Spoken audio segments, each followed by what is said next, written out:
23వ ఏట పెళ్ళయింది సార్. ఎంతమంది పిల్లలు? 2 పిల్లలు సార్, 1 క్యారియింగ్ సార్. ఆ విషయంలో నేను కింగ్ సార్, హ్యాపీస్. నా వయసు ఎంతో చెప్పు. మీ గడ్డాన్ని చూసి మీ వయసును ఎలా కనిపెట్టగలను సార్? 26 ఏళ్ళు. ఇంతవరకు జీవితంలో ఒక్క అమ్మాయిని కూడా లేదు. ఎన్ని రోజులని బాత్రూంలోనే. బీచ్ లో ఎటు చూసినా వాళ్ళే కనిపిస్తున్నారు, అంత ఎండలోను.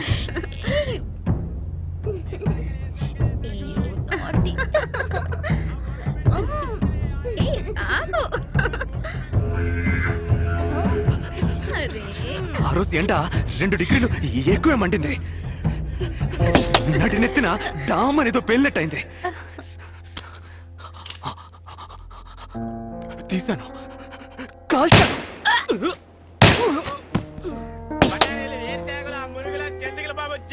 దరిద్రం బీచ్ కూడా బెడ్రూమ్ చేశారు కదా. ఆ రోజు 2 డిగ్రీలు ఎండ ఎక్కువడానికి కారణం నేనా సార్? ఓజోన్ లేయర్లో బొక్కపడ్డానికి కారణం నేనా సార్? నా జీవితంలో ఒక్క అమ్మాయి కూడా లేకపోవడానికి కారణం నేనా సార్? అదే డబ్బు నోడు ఈజీగా తీసుకెళ్ళడానికి కారణం నేనా సార్? నా జీవితంలో అంజలి లేకుండా పోవడానికి కారణం నేనా సార్? చెప్పండి. నా అదృష్టం సార్, పోయిన వారం మీరు బీచ్ వైపుకి రాలేదు. ఏమన్నారు? బ్యాటరీ ఛార్జీ తక్కువగా ఉంది సార్. త్వరగా కంటిన్యూ చేయండి సార్. చంపడానికి కారణాలు ఏం అక్కర్లేదు. Killing someone is very simple, like an art. అడవి మనిషిలో ఉన్నా కూడా ఆంగ్లంలో అదరగొట్టేస్తున్నాడు. A highly created process, something like an intercourse. ఎవరైనా చంపేటప్పుడు తుపాకీ ఉందే తుపాకీ, ఈ వేలు రక్తం చేతికి అంటినప్పుడు పరవశం, ఎక్స్టసీ. కానీ కళ్ళు తెరిచి చూడగానే అది అది రియల్లీ పెయిన్ఫుల్. మనం చిన్నప్పుడు స్కూల్లో ఎగ్జామ్లో ఫెయిల్ అయినప్పుడు పాస్ అవ్వాలి, నెక్స్ట్ ఇయర్ అయినా అనుకుంటాం కదా. అదే విధంగా ఒక మర్ర తర్వాత ఇంకోటి చేయకూడదని బాగా అనుకుంటాను. కానీ ఈ చెయ్యిందే, ఈ చెయ్యి దీనికి వణుకు మొదలవుతుంది. తలలో టంగని ఒక గంట కొడుతుంది. అలా జరిగితే I'm going to do something. నేను పగల్లో ఎప్పుడు బయటికే వెళ్ళను. ఈ 4 గోడల మధ్య ఉంటాను. రాత్రే బయటికి వెళ్తాను. ఇలాగే పోయిన నెల బాగా ఒకటే ఒడుకు గంట కొడుతూనే ఉంది. అది వినపడగానే నేను బయటికి వెళ్ళేదో చేస్తాననిపించింది. నేను రూమ్ లోపలే ఉన్నాను. I was trying my level best to stay inside the room. కానీ ఒకవైపు నా మనసు వెళ్ళమని చెప్తోంది. But still I was controlling. కానీ ఆ రోజు బాగా ఎక్కువైంది.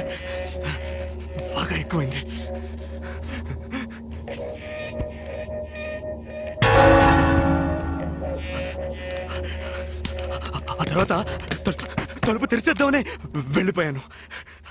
ఆబ్రా శబ్దం ఆగిపోయింది.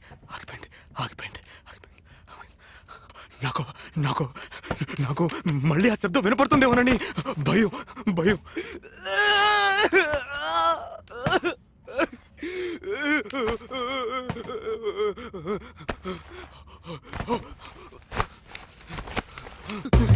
నాకు అర్థమైపోయింది, ఇక్కడ నన్ను కంట్రోల్ చేసుకోవడం నా వల్ల కాదని. నేను బయటే ఉంటే ఎవరికైనా ఎప్పుడైనా నా వల్ల ప్రమాదం రావచ్చు. సో బెటర్ పోలీస్ స్టేషన్కి వెళ్దామని పరిగెత్తాను. నాకు తెలిసిన ఒకే ఒక పోలీస్ స్టేషన్, నన్ను డ్రైవర్తో కూర్చోబెట్టిన సీతమ్మధార పోలీస్ స్టేషన్. వెళ్లే దారిలోనే వాడిని చూశాను.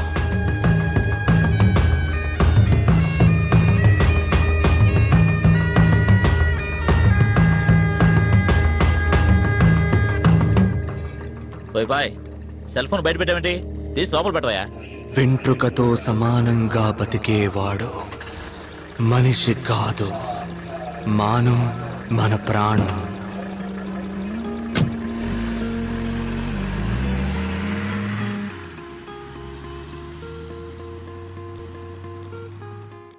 అప్పుడే నాకు అనిపించింది నా సమస్యలన్నిటికీ వీడే కారణం అని.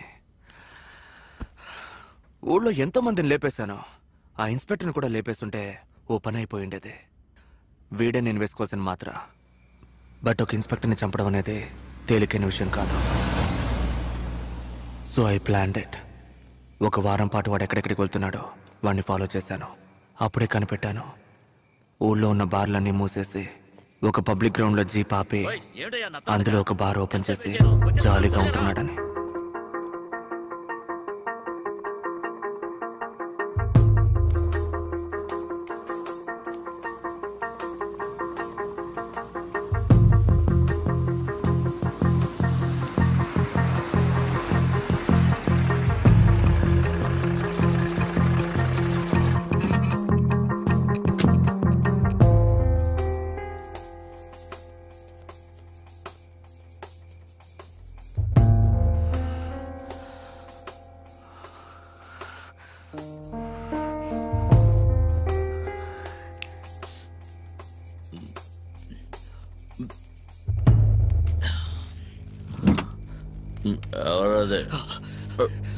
వెంట్రుకతో సమానంగా బతికేవాడు మనిషి కాదు అన్నారు మన పెద్దలు.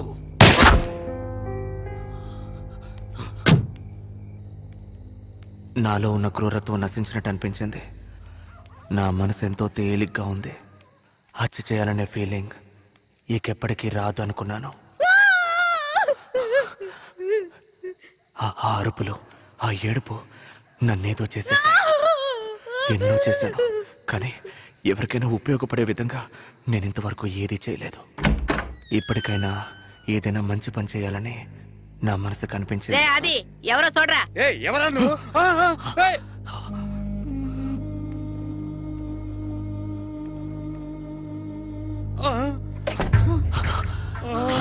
వెనకొచ్చే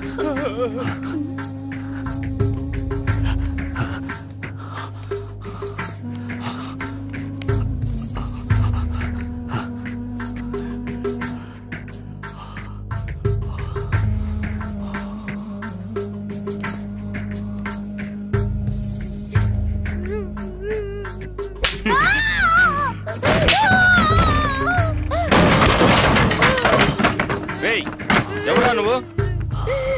అడుగుతుంటే చెప్పవే. అడుగుతున్నానుగా, చెప్పవే. ఎందుకురా కొడుతున్నా? 4000 ఇచ్చాను, ఏమైనా చేస్తాను, మూసుకొని పోరా.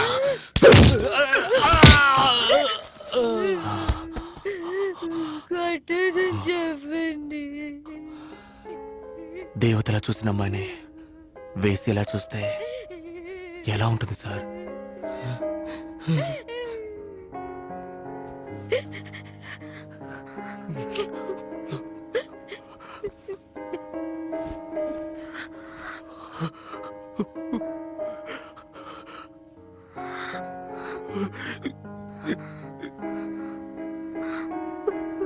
ప్రభా,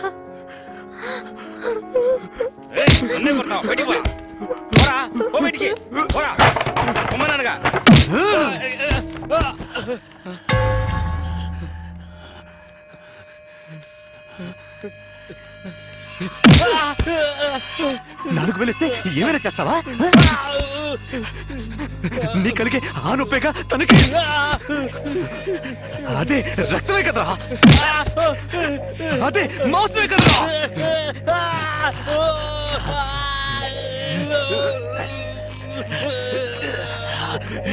చూడు చూడు చూడు.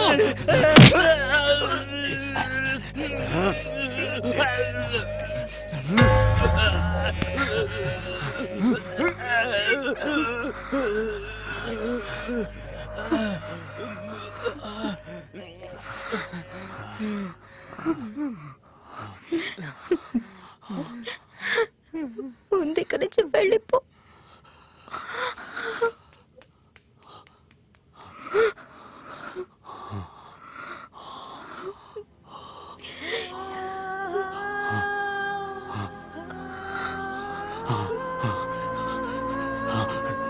నువ్వు నాతోరా, నాతోరా. నిజంగానే చెప్తున్నావా? నిజంగానే చెప్తున్నావా? నిజంగానే చెప్తున్నావా? నిజంగానే చెప్తున్నావా? నిజంగానే చెప్తున్నావా? నువ్వు చెప్పేది నిజమేనా అంత అనగానే నాలో ఉన్న ఆ చిన్న ప్రభాకర్, చావు హత్య ఇవేమీ తెలియని ఆ చిన్న ప్రభాకర్ మళ్ళీ వచ్చాడని నాకు అనిపించింది. మేమే ఊరు వదిలేసి మాకు నచ్చిన ఊరికి వెళ్ళిపోవాలని నిర్ణయించుకున్నాం. కానీ వెళ్లే ముందు నేను చేసిన పాపాలని సరిదిద్దుకోవాలనిపించింది. అంజలిని ఒక లేడీస్ హాస్టల్లో చేర్పించి ఏం చేయాలని ఆలోచిస్తున్న సమయంలోనే